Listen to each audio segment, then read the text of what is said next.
Coach, do you have an update on Bosby and Holland? Yeah, Hollins is, kind of week to week. There's a chance maybe even this week, or he could miss a couple weeks. It's kind of next few days will tell. Bos is doing good. No timetable on his return yet. He'll definitely miss some time. Don't know if it will be the entire rest of the season or not. These things, the first few days and week, will kind of tell the story. Coach, what was the most significant thing in being able to finish that game? Well, we kept getting stops in the second half on defense, which was good. And the last drive offensively, where we were able to run it well enough to get that last field goal to make it a 10-point game. What's Bosby's injury exactly? Yeah, something with the spinal area, compression or something. I don't know the technicality of it. Will just be obviously just resting and then get examined? I believe so, yeah. I don't think it's anything that requires drastic treatment. I think he just needs time. With him out, with Bryce still out, will you guys need to add healthcare at quarterback? Possibly. We'll look.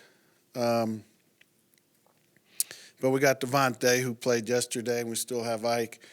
And, we'll see. I'm sure we'll look, but not a lot available right now. How do you think Devontae Harris did play in that second half? What's your better shot? He did okay.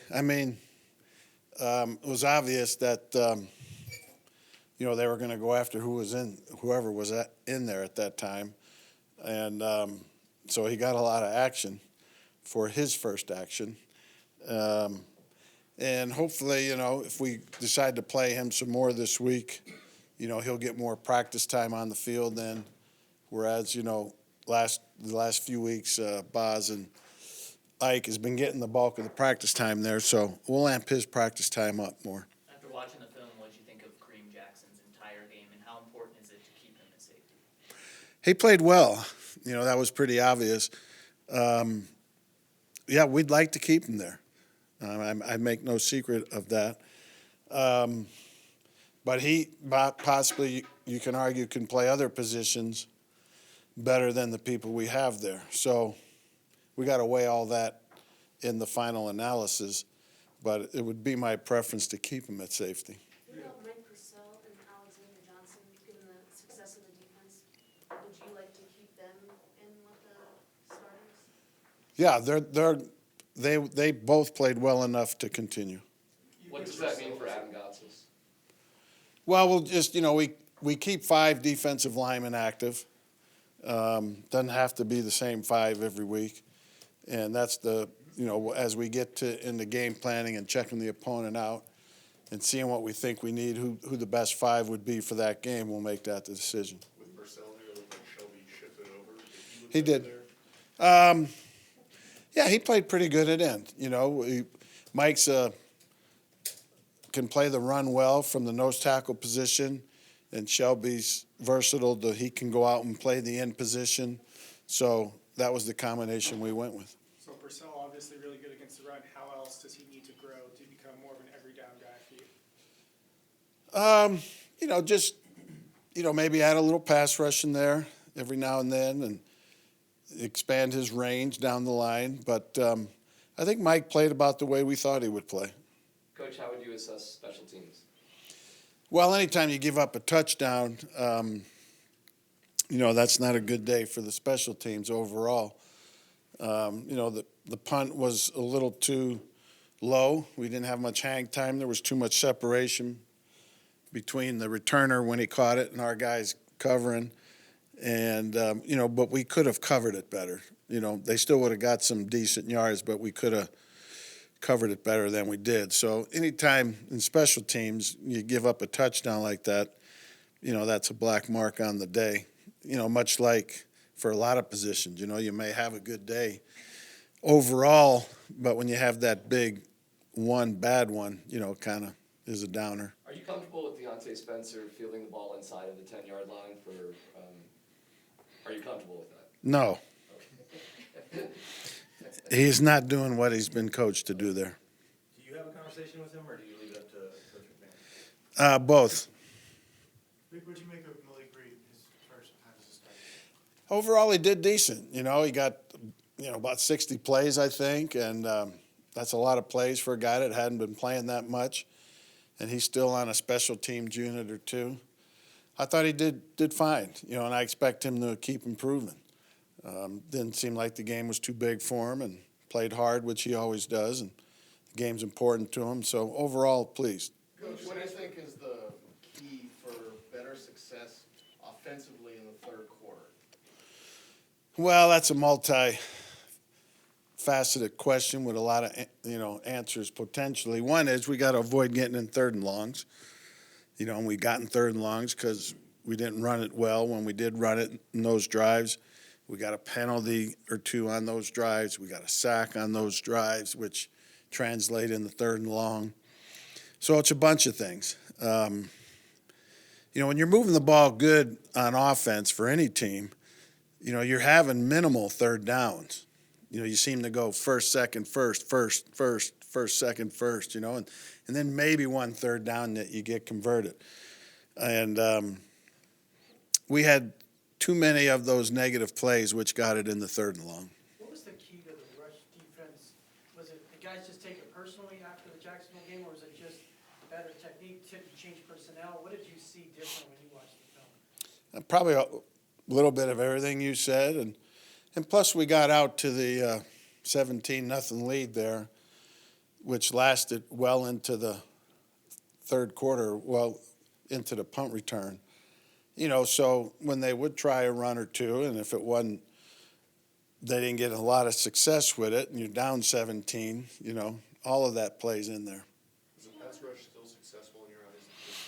I was spotty. There was some times, as you noticed there, on particular some third downs, we only rushed 3. We felt we needed to give our coverage a little extra help. It wasn't awful, but it wasn't good enough either. Coach, there's obviously, a level of desperation when you're trying to get your first win in 5 tries. Your team seemed to have clearly a little bit extra something yesterday. How do you keep that going, knowing you guys really can't afford to lose many games? Well, just show it to them, just like last week when we showed to them how we failed and why we failed. Now show them why we were successful, and hopefully you can build on that. Sanders only had one target. Is his quad bothering him, or is it just the nature of the game? What on Manuel? No, his quad wasn't bothering him. I mean, he had to come out there for a minute or two there, but he was targeted twice that I know because I watched it. I mean, one of the big fallacies in stat world is penalties don't get. It's like they get thrown away, and as you saw yesterday, we had 4 PI/holding penalties called against us, which are major impactful plays, but for the statistical world, they don't exist.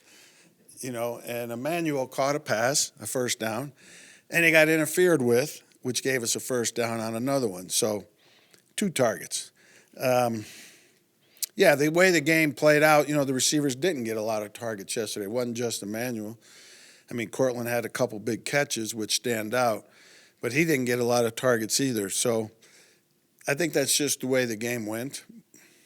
Alexander Johnson, he played a ton in the preseason and camp. Then we didn't see him for 4 games, and then he had a big impact yesterday. What happened in the 4 games that that he had to come along or develop, or what did you want to see him do that he wasn't on the field in the first 4 games? Well,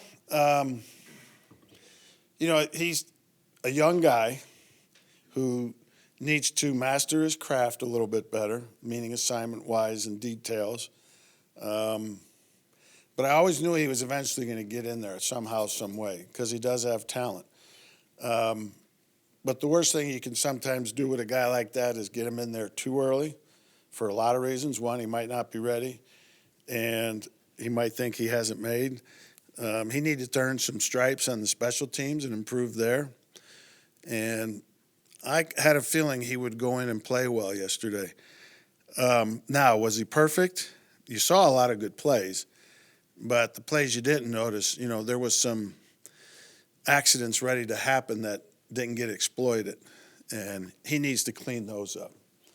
And that's part of the reason, not the only reason, that he hadn't played much earlier. You talked Time about for a few more for the coach. stats can be deceptive, so Vaughn doesn't get a sack, but it looked like he was very disruptive in the running game. What did you see from his overall game yesterday? He was close a few times. Thought his rush was okay. I think he's capable of better, but he was coming free some and did help the pass defense in that way. Run defense was up and down a little bit, made some good plays. A lot of stuff was away from him, so it was kind of uneventful. What do you expect Joe Walton? There are times when it looks like he's being held quite a bit and there's no calls. Are those things you send to the league? Do you bring it up or is it just kind of? Sometimes. He was grossly held on that long run that we gave up last week, you know, right at the point of attack, and, you know, as was verified. So, yeah, it's happening, but what do you want me to do? Coach, I know each game, Do you think Juwan James will practice fully this week and play Sunday? He's going to practice more than he did last week, is the hope, and then we'll see how he does. what about Josie? Same thing. Coach, I know Last one, please. I know each game dictates a different game plan, but will there be a concerted effort to get Phil Lindsay the ball more, knowing what he's been doing with the added touches? Well, we'd always like to base our offense, you know, off the run game and get the play-action game going off of that. So, you know, Phillips, as is Royce, also a big part of our playing every week. Thank you very much, Coach. Okay. See ya.